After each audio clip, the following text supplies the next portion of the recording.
Paz e bem, paz no coração e bem firme nossos passos rumo à luz.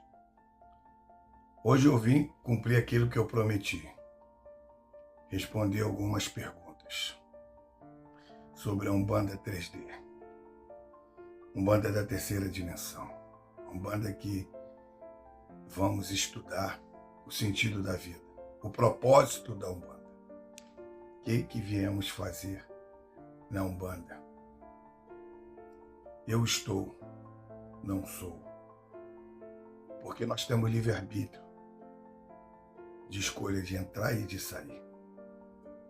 Eu não posso me comprometer com uma instituição tão séria se eu ainda estou estudando, se eu ainda estou me firmando. Nós temos que ter humildade para raciocinar assim. Então eu vou falar aqui sobre duas perguntas que dois inscritos, para nós podermos analisar como é essa caminhada dentro da Umbanda, desse propósito. São perguntas interessantes de pessoas como eu, em busca do equilíbrio, da luz. Só peço permissão para colocar o meu óculos, né? Então, a primeira pergunta vem da Camila Camel. Por que algumas pessoas ainda têm resistências com estudos espirituais?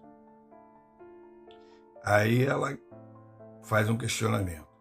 Quer dizer que não estou pronta? Ou não é o momento? Ou precisa se esforçar um pouco mais? Camila. Não é que você esteja pronta ou não pronta, que o mestre esteja pronta ou não pronta. Quando você aceita a Umbanda como uma religião de direcionamento na sua vida espiritual, você aceita que um guia, como um preto velho, uma preta velha, te dê orientação, que um caboclo te dê a força de um guerreiro, é por causa disso. Nós temos que nos esforçarmos, entender que é o momento da virada da chave. Nada é fácil no começo. Nós temos que nos esforçarmos. Botar um livro na cabeceira, que toda vez que a gente for deitar, a gente olha o livro e assume o compromisso de ter entrado na Umbanda. E lê um capítulo, começando devagar. A Umbanda é homeopática, não tem pressa. Porque ela entende a reencarnação. Nós somos infinito. Nós não somos finito. Finito é estar aqui na Terra, que a gente nasce, cresce e desencarna. Então aqui é provisório. No mundo espiritual é permanente. Mas para a gente chegar bem lá, num caminho firme, num passo rumo à luz, nós temos que começar aqui a aprender. Porque no processo de reencarnação, a gente está aqui para resgatar e aprender para não falhar mais, para não ter mais espírito nos perseguindo, para nas próximas reencarnações sermos mais equilibrados e termos mais consciência. Consequentemente, não vai ter espírito perturbando, atrapalhando o nosso caminho. O sofrimento é isso. Eles atrapalham dentro das nossas falhas, nossos equívocos. Então o estudo serve para isso, para esclarecer, para iluminar como a gente deve caminhar. Então, Camila, tudo tem um começo, tudo tem um esforço dentro de você. Jesus nos falou, sois deuses, o Pai me permitiu a passar isso através do ensinamento de Jesus. Você tem força, você só querer, só caminhar em direção a esses ensinamentos. E a Umbanda é muito boa isso, que tem um arquétipo chamado preto velho e preta velha, que são a experiência da sabedoria. eles vão nos ensinar a caminhar. E o caboclo vai nos dar força para nós guerrearmos no nosso interior, porque as nossas falhas são muito fortes ainda. E temos que ter essa força interior para caminharmos. Para ter essa sabedoria, é só entrar dentro de você e buscar aquilo que está dentro de você, essa usina de força que você tem. Então só depende do médium. Simples. Não tem outra função, outro caminho para seguir. Só depende de si próprio. É estar afim, é querer. Por isso que a palavra fé é acreditar que você vai conseguir. Agora, não consegue? Nós estamos aqui para ajudar. O Pai criou uma lei de ajuda. A humildade é para isso, é pedir ajuda. Não tem dificuldade nisso.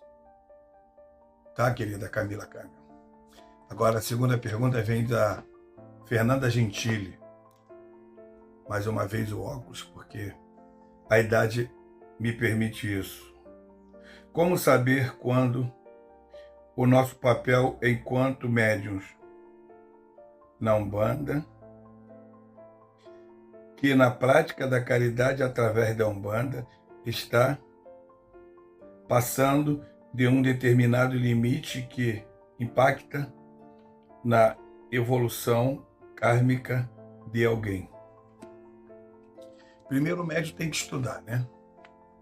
Aí ele vai saber que, Fernanda, que você não pode, como médium, se intrometer entre o espírito e o consulente. O médium é medianeiro, entendeu? Ele tem que ser o menos possível.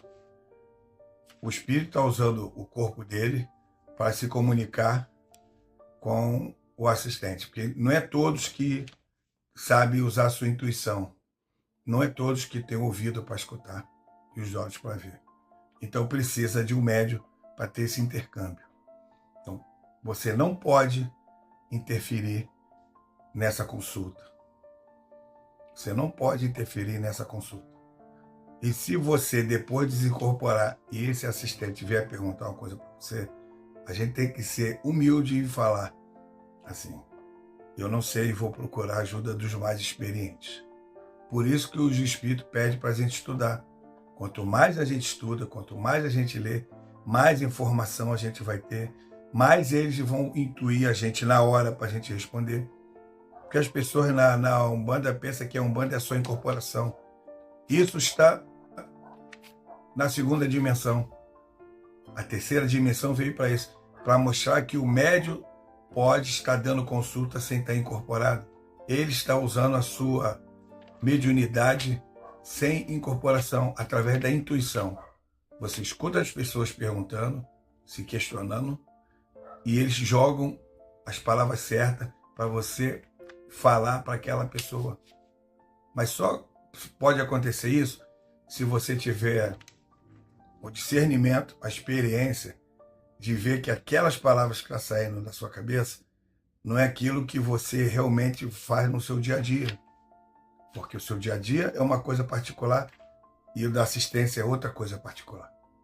Então você aprende também através dessa intuição.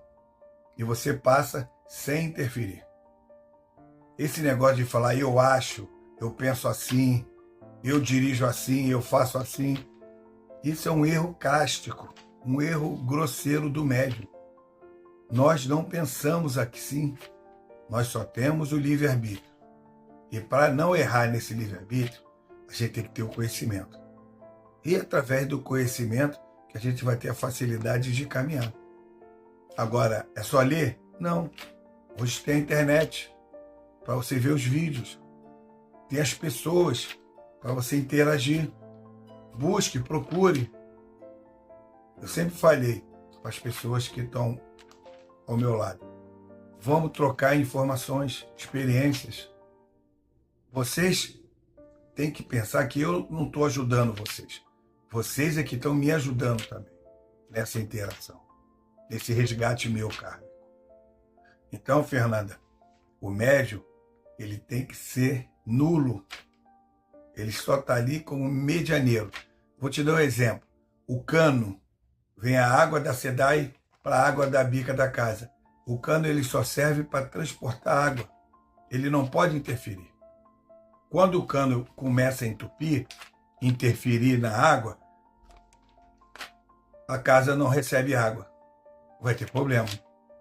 Então, o cano interferindo, não chega água. A luz, o fio, a light, quando manda a energia, o fio tem que estar nulo ali para chegar até a casa. Quando rebentar algum fiozinho lá, quando fizer aquela... não chega a luz. Então, o médium é a mesma coisa. Ele é um medianeiro, entendeu? Ele não pode intervir nessa comunicação. O médium bom é esse. Não é aquele que recebe aquela entidade que quer achar que é a melhor entidade do mundo. Quer aparecer. Também tem entidade que gosta também. Tem essa vaidade. E o médium tem que também saber controlar isso. Entendeu? O médium só pode interferir quando ele sentir que aquela entidade que está ali não é aquela que trabalha contigo. Não é aquela que tem um compromisso com a luz. Aí você interfere. Como falo, né? Desliga o disjuntor. Fecha a chave geral da água para não passar. Senão vai dar problema na ponta. O consulente vai ter informação errada. O médium ele não tem que interferir quando é a entidade de luz que está passando as informações. Então ele só pode interferir quando ele vê que aquela entidade que está ali, ela não tem um lado moral apurado, não tem a ética. Aí ele encerra a consulta. Então, o médium ele tem que estar atento ao aprendizado e à segurança das informações. Viu, Fernanda Gentili? Nada é difícil, nada é complicado. É só interagir, procurar. Os médios têm que aprender isso. A Umbanda está fora do centro. A Umbanda é os espíritos. A Umbanda não é uma casa, não é um templo, não é uma cabana. A Umbanda é os espíritos. Sem o espírito não tem Umbanda. Eu posso ter certeza. Sem o médium, pode ter Umbanda. Porque ele vai interferir lá fora. Por isso que chega muita gente desequilibrada. Então, Umbanda tem que ter esses dois elos. O espírito, o médium, para chegar ao consulente. Se não tem um médium dentro de uma casa física, ele vai ter um médium fora da casa física. Porque você dá consulta na rua também. Recebe intuição quando uma pessoa está com um problema sério de informação. Então, se você for um médico correto, vai estudar, vai se interagir para saber que em qualquer emergência você saber atuar. Esse que é o médium equilibrado, que sabe que a Umbanda só não está dentro do templo, está fora também. Não adianta você estudar e não saber praticar. Caridade é a troca de energia. Nós estamos fazendo caridade para o outro, mas se ele não acreditar e não vier a nós, a gente não vamos conseguir fazer a caridade. Então a caridade é a troca do bem. As duas energias têm que estar sempre se interagindo. Paz e bem. Compartilhe, se inscreva, dê o like e comente. Faça pergunta. Esse vídeo a gente deu a nossa experiência aí para as respostas. Pode questionar. Se vocês acharem que não é isso que eu passei, questione, pergunte. Mas antes, se inscreva. Paz e bem, paz no coração e bem firme em nosso espaço rumo à luz.